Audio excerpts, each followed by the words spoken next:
Am I speaking to you? Cool. That's nice. We're at my house.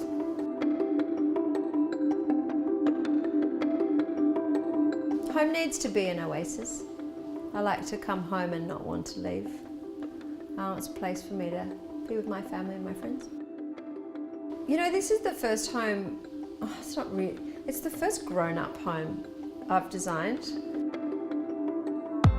I mean, we're in an Art Deco apartment that has got beautiful proportions, but also dictates what it's going to look like. So I generally, when I'm designing for myself, I stick to the one idea and I follow it through, and I don't have to communicate what's in my head to anyone because I'm the client. So there's a beauty in that as well.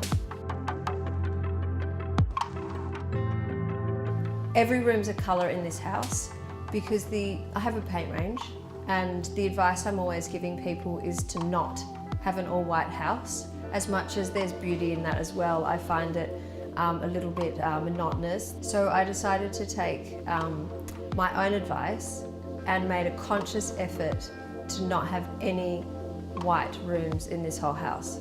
And I did it. But it doesn't feel colourful, it's just got a really lovely backdrop to it. Well, I collect art from everywhere. I don't have anything particularly expensive. This is my little gallery. So nothing really matches and nothing's from the same time. But I do have a thing for still life. This is one of my favourite things. I have many favourite things though, but I like all the colours in this. And I bought it at Miami Art Fair and then shipped it back, rolled up on the aeroplane. I bought these in Essaouira last year. This one says, I belong to you. And I like just all the squares lined up. This is one of John Derrian's eyes. Everything has a story, every single thing. You just mix it all up and pop it together, it seems to work. My favourite room in this house, well, seasonally, we spend a lot of time out on the terrace because that's actually why we bought it, because it's so beautiful. You know, it's big and it's green and it's lovely. So it's a bit of a mess out here because we're on deadline to shoot the end papers for my new book, Imaginarium. So we're doing sumonagashi, which is Japanese marbling. I've only just perfected the word, but it's looking pretty beautiful.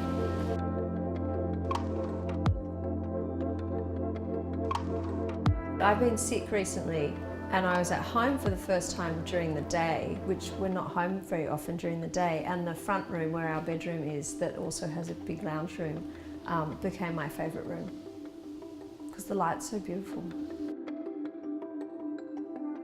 This used to be where the bed was, but then you had all this wasted space, so then we put the bed, and this feels like you're sleeping in the treetops because you just look out there to the harbour and it's beautiful and light, and then we get a whole lounge room as well.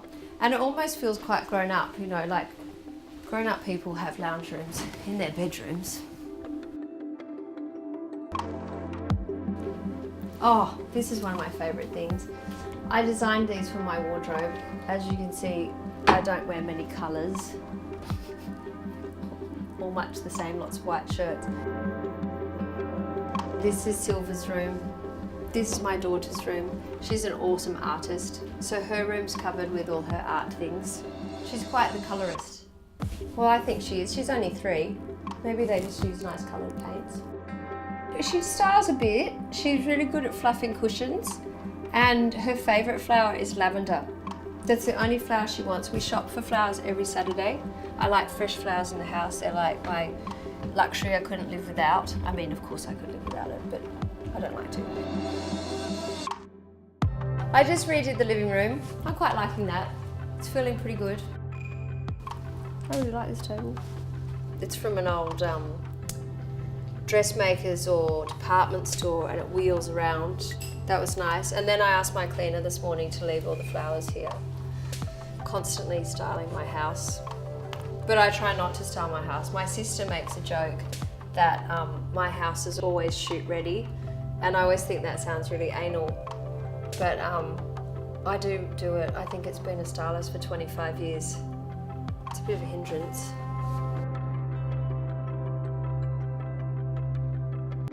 Oh, yeah, I buy a book a week. I'm a big book fan. I write books and I have a new book coming out, and I love to be surrounded by books. Books are as much an art piece as a reference thing. They're nice to have around, flick through. I don't really watch much television, so I prefer to read books. They're more about imagination than people telling you what to do or showing you their vision. So I like books.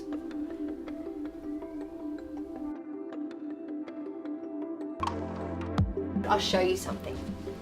All right, so I always have a project on the go, or a tangent, or a new, you know, like a hobby. I always have a hobby, a new hobby. So my latest hobby, this is really cool. I always have all the gear and no idea too, but I'm into watercolors. I've been doing watercolors, but there's a thing about, the beauty of the colors. That's my cool palette. And then this is my warm palette. So that's what I'm into at the moment. Is there an end goal? Well, I would like to, all my books are photo driven, but I'd like to paint a children's book one day. So that's what I'm working towards. Not that I want to be an illustrator, or a painter, but it's nice to lend your hand to everything. And whilst I'm showing you to the door, this is one of the hardware pieces I designed. We have a hardware range, and it opens the door. So I'll see you later.